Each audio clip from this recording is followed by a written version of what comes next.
शुक्रवार, महालक्ष्मी की कथा। एक समय की बात है, एक नगर में शीला नाम की एक गरीब स्त्री अपने पति के साथ रहती थी।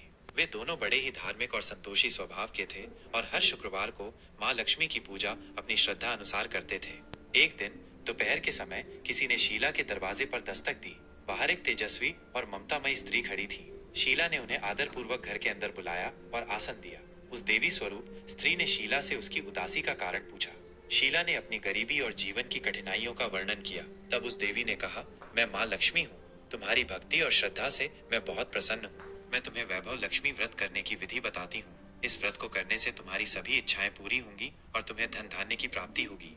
माँ लक्ष्मी ने शीला को वैभव लक्ष्मी व्रत की विधि विस्तार से समझाई। उन्होंने कहा कि प्रत्येक शुक्रवार को उपवास रखना चाहिए, माँ लक्ष्मी की पूजा करनी चाहिए और शाम के समय इस कथा को पढ़ना चाहिए।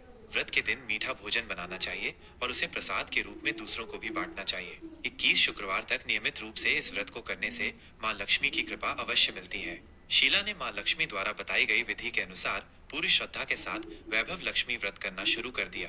धीरे धीरे उसके घर में धन और अनाज की वृद्धि होने लगी और उसकी गरीबी दूर हो गई। उसके पति को भी एक अच्छा काम मिल गया और उनका जीवन सुखमय बन गया।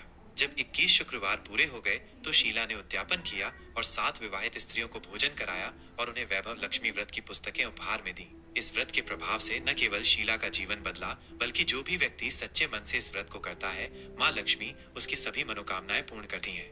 इसलिए हर शुक्रवार को माँ लक्ष्मी की पूजा करनी चाहिए और इस वैभव लक्ष्मी व्रत की कथा को सुनना चाहिए। माँ लक्ष्मी की कृपा से जीवन में सुख, समृद्धि और शांति आती है। यह शुक्रवार की महालक्ष्मी की कथा है। श्रद्धा पूर्वक माँ का स्मरण करें और उनका आशीर्वाद प्राप्त करें।